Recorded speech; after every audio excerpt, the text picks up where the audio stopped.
Good afternoon and welcome to the training for National Heritage Area Annual Data Collection Forms.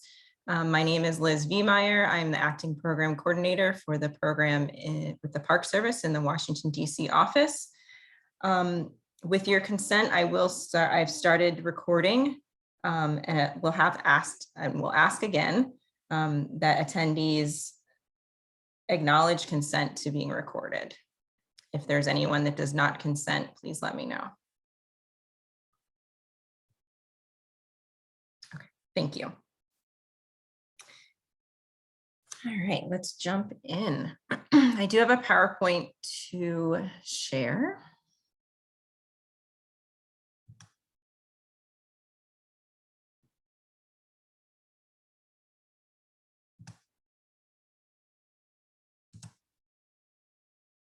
Okay.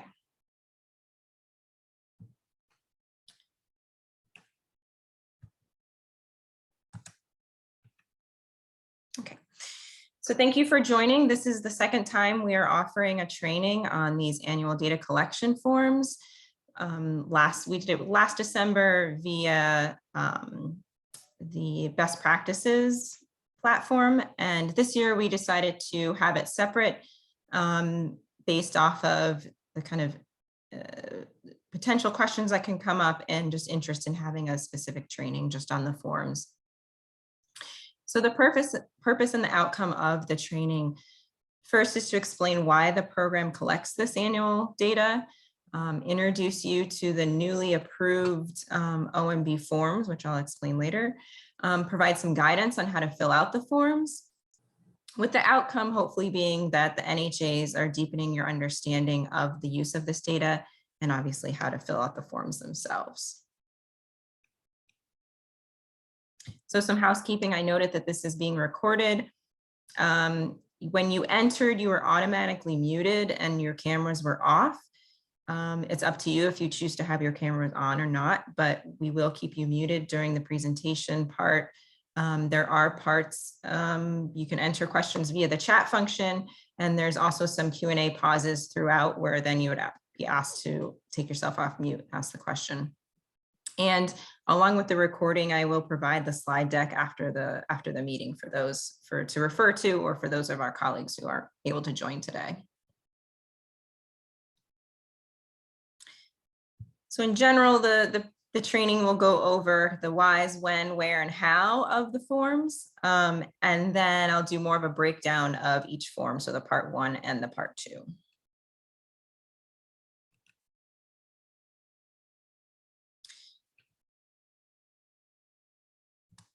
So what is the NPS annual data collection?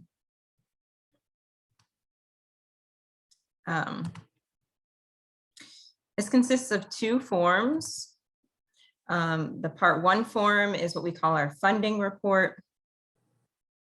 And the part 2 is more of a progress report, narrative report on your implementation of your management plan. These are different from your reporting requirements under your cooperative agreements, although they may have similar data and help to inform these forms that you're filling out for the Washington office. There has been some discussion, I'll share with you, there has been some discussion as to how we can help be more efficient with these reporting forms, knowing that you have to report under the cooperative agreement and to the Washington office around the same time every winter. I will keep you informed as those conversations go along, but I have talked to all the NHA regional coordinators about how that could work.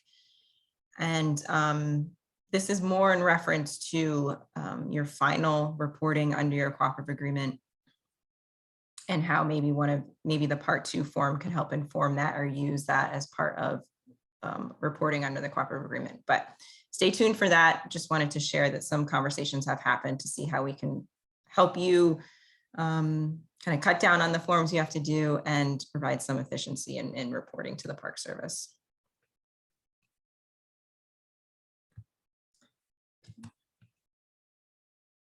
So why do we collect this? You may note in your own NHA designation legislation that there is a section that requires you to report to the secretary anytime you receive federal funds. And this is just the section I pulled out from the most recent NHA designations under the Dingle Act in 2019. So that's where some of this comes from, is making sure that you're meeting that requirement to submit to the secretary annually, and noting, activities, expenses, income, subgrants, for example, as well.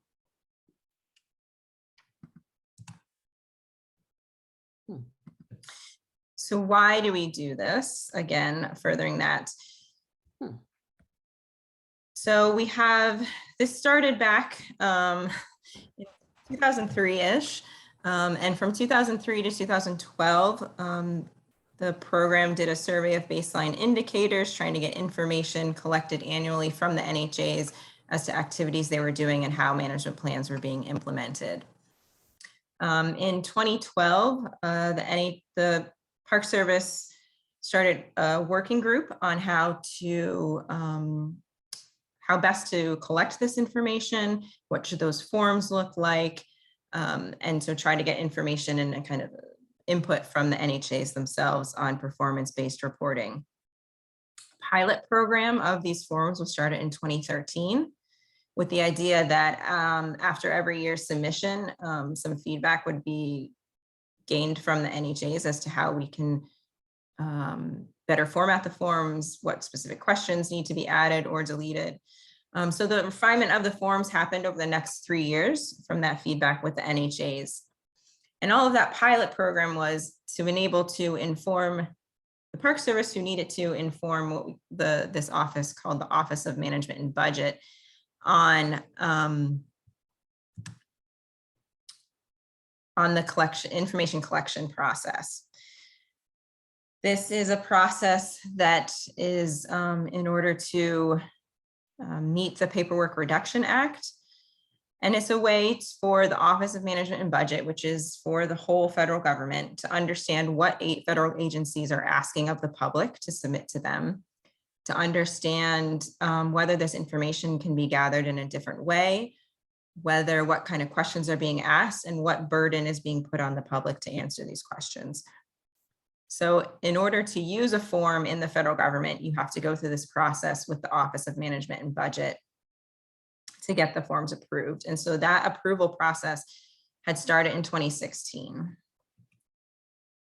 And I was so happy when I got the email that the forms were approved in April of 2021. 5-year process, not great, but we did receive approval, which means that the forms look a little different. However, the information being collected hasn't changed from what was kind of that pilot program figured out was the best information, the best format to use. So the forms look a little different. Along with the OMB approval comes an OMB control number and an MPS specific number, which you'll see on the top of each form. The ongoing collection, so this is considered an ongoing collection process with the NHAs, must be basically reviewed, approved by the Office of Management and Budget at least once every 3 years. So at that point, it's just to make sure, is this information still needed? And it's another process that I'll have to put in for approval through our information collection officer, and then eventually go to the Office of Management and Budget. But the main point here is that the previous forms that you were using are no longer valid and should not be used for this year's submittal. And along with going through the OMB approval process came out that the MPS should provide training on how to fill out the forms. So starting last year, we did it kind of as preemptive of what, assuming there was going to be approval of the forms coming out. And so we tested it basically last year. And so this is the first year providing the training under the new forms. So who all is involved in filling out the annual data collection and basically reviewing the annual data collection? There's a couple different folks or offices involved. We have the MPS National Heritage Area Program Office in Washington, which we sometimes refer to as WASO. So I may use that just out of just a slip, but I'll try to not use acronyms as much as I can if I don't introduce it first. So that's where myself and Katie sit. Also the regional coordinators who you work with in the MPS regions, and the agreement technical reps. Those are folks who would be identified in your cooperative agreements. Those are referred to as ATRs. Sometimes those aren't the same people. Mostly for all of you, most of you have them as the same people. So your ATR is your regional coordinator. And then we have the NHA executive directors, who are the ones, the authorized reps to sign the forms. And then I have question marks for the next two because it's up to the NHA on how they want to kind of assign the task of filling out the forms, or how they need to receive the information that goes on the forms. So there may be other NHA staff members who help fill out the forms. And there might be NHA partners in your community that help inform or provide data that goes on the forms. So I just provided a little bit of a scheme, a flow chart here to show how folks may be involved. On the left, you'll see kind of the NHA's responsibility and how they may work together to fill out the form. The form ultimately goes to the NHA program in the Washington office, but we ask that you keep your regional coordinator or ATR in the loop, so copy them on the submission. But in the end, the Washington office receives your forms and we review and compile all of the data. So when are the forms due? Annually, the Washington office will send out a call for submissions to all the NHA executive directors with the CC to the regional coordinators. This is typically at the end of November, beginning of December. This year that went out on Monday, November 29th. I provided, along with that email, I provided blank forms as Word docs for you to fill out, and noted that the due date this year is Friday, January 28th.